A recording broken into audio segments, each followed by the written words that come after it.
Friends आज आपण जानिले आश्चर्य हेबे विश्वास करिबेनी ये एक परिबा यहाँ को खाइले आम शरीर पई 100 रोगर गोटे औषध रूपे काम करि थाए। सी आउ केही नुहे सी आमर मिश्री कंद बा शकर कंद जहाँ को आम इंग्लिश रे जिकामा कहि थाउ। हेलो फ्रेंड्स नमस्कार मु विद्युत प्रभा विधविधान कुकिंग चैनल रू आपण मानु स्वागत करुची। आज आसंतु जानिबा शकर कंद विषय रे। फ्रेंड्स एठार मु दुईटा शकर कंद नहींची यह को केमिति काटिबा आउ केमिति भाबरे खाइबा ताहा विषय आपण मानकु नहीं आछि आजिर वीडियो।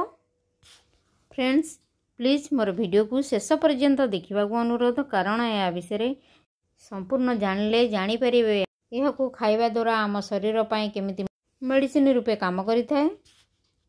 फ्रेंड्स यह को खाइले डॉक्टर पाखु जीवा को पड़िबा नहीं ताले आसंतु जीवा यह को आमे काटिबा आ तार चोपा छड़े नेबा प्रथमे।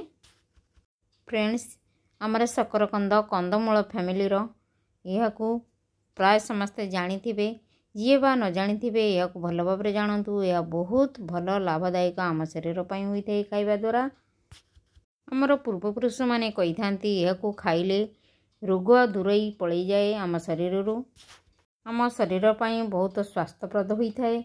ओजन ह्रास करिथाए विभिन्न प्रकार कैंसर रू रक्षा करिथाए ब्लड प्रेशर रक्तचाप कम करिथाए हाड़ पई बहुत भल होई थाए एवं मस्तिष्क पई बहुत लाभप्रद होई थाए।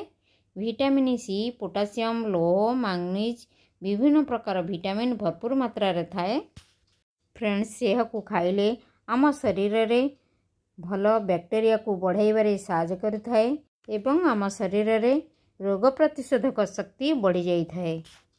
यह को खाइबा द्वारा मलकंटक रक्तहीनता इत्यादि रोग को भल करि थाए। फ्रेंड्स आजिकल बाजार रे विभिन्न जगह रे से मिलुची निश्चय आनी घरे खांतु डायबिटीज रोग को रक्षा पांतु कैंसर रोग रू भी रक्षा पांतु। पूर्वपुरुष माने यह को खाई रोगरू आरोग्य लाभ करुथिले। आजिका दिन रे आजिर पीढ़ीर पिला माने यह को जानी नांती ये कौन आपको खाइले कौन हुए। फ्रेंड्स यह विषय आमे जानले किछि कथा एबे आसंतु यह को आमे भल भाबरे छड़े नेले एबे यह को आमे छोट छोट पीस करी काटी नेबा।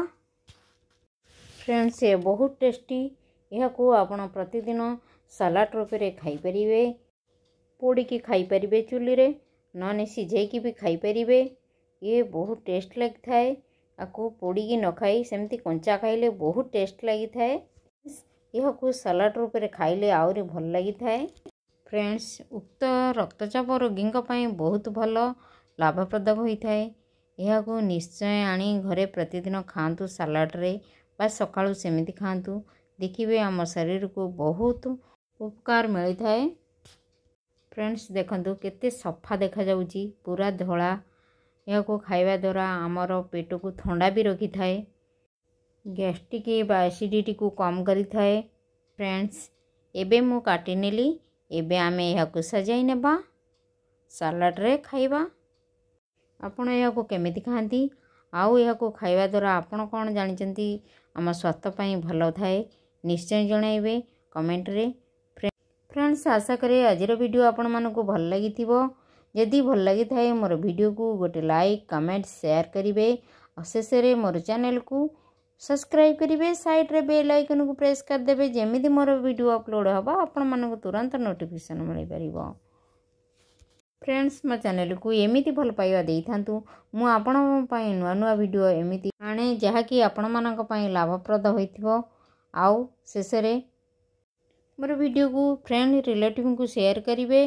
रहिली नमस्कार पुणी आसीबे आउ एक नुआ वीडियो नहीं बाय सी यू अगेन।